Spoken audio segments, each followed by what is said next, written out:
A quiet space for thoughtful listening. Let's begin.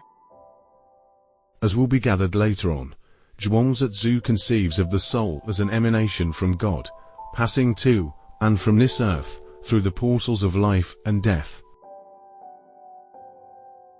Take the human body with all its manifold divisions. Which part of it does a man love best? Does he not cherish all equally, or has he a preference? Do not all equally serve him? And do these servitors then govern themselves, or are they subdivided into rulers and subjects? Surely there is some soul which sways them all. But whether or not we ascertain what are the functions of this soul, it matters but little to the soul itself. For coming into existence with this mortal coil of mine, with the exhaustion of this mortal coil its mandate will also be exhausted. To be harassed by the wear and tear of life, and to pass rapidly through it without possibility of arresting one's course, is not this pitiful indeed? To labor without ceasing, and then, without living to enjoy the fruit, worn out, to depart, suddenly, one knows not whither, is not that a just cause for grief? What advantage is there in what men call not dying? The body decomposes, and the mind goes with it. This is our real cause for sorrow. Can the world be so dull as not to see this? Or is it I alone who am dull, and others not so? If we are to be guided by the criteria of our own minds, who shall be without a guide? The mind should be a tabula rasa, free from all judgments or opinions of its own as to the external world, and ready only to accept things as they are, not as they appear to be. What need to know of the alternations of passion? As above described, when the mind thus affords scope to itself, verily, even the minds of fools. Whereas, for a mind without criteria, as it should be, to admit the idea of contraries, is like saying, I went to Yue today, and got there yesterday. One of Huitzu's paradoxes. Or, like placing nowhere somewhere, topography, which even the great Yu, the famous engineer of antiquity, BC 2205, who drained the empire of a vast body of water, and arranged its subdivision into 9 provinces, would fail to understand, how much more I.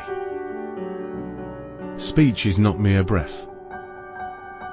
It is differentiated by meaning. Take away that, and you cannot say whether it is speech or not. Can you even distinguish it from the chirping of young birds? But how can Tao be so obscured that we speak of it as true and false? And how can speech be so obscured that it admits the idea of contraries? How can Tao go away, and yet not remain? Being omnipresent. How can speech exist and yet be impossible? CP 13. Tao is obscured by our want of grasp. Speech is obscured by the gloss of this world, i.e. by the one-sided meanings attached to words and phrases. Hence the affirmatives and negatives of the Confucian and Mihis schools. Mitsu was a philosopher of the 4th century BC, who propounded various theories, which were vigorously attacked by the Confucianists and Dementius. We shall hear more of him by and by. Each denying what the other affirmed and affirming what the other denied. but he who would reconcile affirmative with negative and negative with affirmative. The union of impossibilities, which Emerson credits to Plato alone, must do so by the light of nature, i.e. have no established mental criteria, and thus see all things as one. There is nothing which is not objective, there is nothing which is not subjective. But it is impossible to start from the objective. Only from subjective knowledge is it possible to proceed to objective knowledge.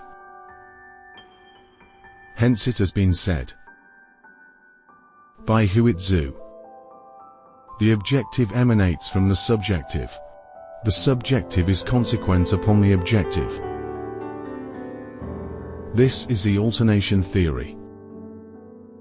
Nevertheless, when one is born, the other dies. When one is possible, the other is impossible. When one is affirmative, the other is negative. Which being the case, the true sage rejects all distinctions of this and that. He takes his refuge in God, and places himself in subjective relation with all things. It was to this end that Tzu buried himself. And inasmuch as the subjective is also objective, and the objective also subjective, and as the contraries under each are indistinguishably blended, does it not become impossible for us to say whether subjective and objective really exist at all? What is positive under the one will be negative under the other. Yet as subjective and objective are really one and the same, their positives and negatives must also be one and the same. It is as though we were to view them through a kind of mental pseudoscope, by which means each would appear to be the other. When subjective and objective are both without their correlates, that is the very axis of Tao. And when that axis passes through the center at which all infinities converge, positive and negative alike blend into an infinite one. Hence it has been said that there is nothing like the light of nature. Probably an allusion to Lao Tzu's "use the light that is within you to revert to your natural clearness of sight." We should then be able to view things in their true light. See Tao Te Ching, Ch. Li, and the Remains of Lao Tzu, p. 34. If this brought you a moment of peace, please consider subscribing.